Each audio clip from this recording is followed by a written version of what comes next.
మాదెస్సీ మాది బీసీ అని చెప్పిన ఆనాటి సీఎం గృహ నిర్మాణ పథకంలో ఎలాంటి లాభం లేకుండా చేశారని మంత్రి పార్థసారథి అన్నారు.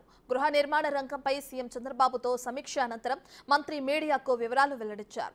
గత ప్రభుత్వంలో ఎంపిక చేపట్ట పేదలకు 1 సెంటుకు బదులు 3 సెంట్ల ఇంటి స్థలాన్ని అందిస్తామన్నారు. రాబోయే 100 రోజుల్లో 1,20,000 ఇళ్ల నిర్మాణానికి ప్రణాళికలు సిద్ధం చేసినట్లు తెలిపారు.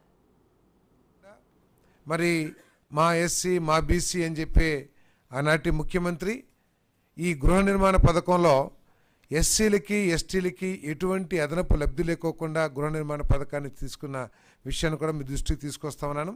మరి అదే 2014-2019 మధ్యలో యూనిట్ కాస్ట్ 2.5 లక్షలు, దానికి అదనంగా ఎస్సీలకి ఎస్టీలకి 50,000 నుంచి ₹1,00,000 వరకు కూడా అదనంగా ఆర్థిక సహాయం చేసిన విషయాన్ని కూడా మీ దృష్టికి తీసుకొస్తాను.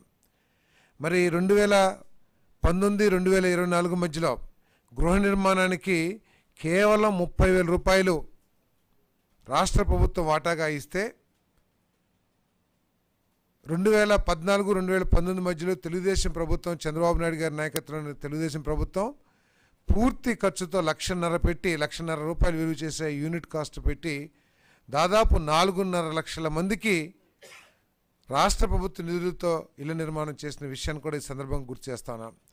గృహ నిర్మాణ పథకం తీసుకుంటే 2019-2024 మధ్యలో వైఎస్ఆర్ కాంగ్రెస్ పార్టీ ఈ రాష్ట్రంలోని పేదవాళ్ళందరికీ కూడా తీవ్ర నష్టం చేసిందని చెప్పేసి మనం చేస్తూ, మరి ఈ 5 సంవత్సరాల్లో అర్హత ఉన్న ప్రతి పేదవాడికి కూడా ఇల్లు అందించే లక్ష్యంతో గృహ నిర్మాణ శాఖ పనిచేస్తుందని చెప్పేసి మనం చేస్తూ, ఏదైతే ఇప్పుడు కొన్ని లేఅవుట్స్లో వైఎస్ఆర్ కాంగ్రెస్ పార్టీ ఇచ్చిన లేఅవుట్స్లో చాలా చోట్ల ఇళ్ల స్థలాలు అందించలేదు, అంటే పట్టాలు ఇవ్వలేదు, లేకపోతే లబ్ధిదారులకి స్థలాలు అందచేయలేదు.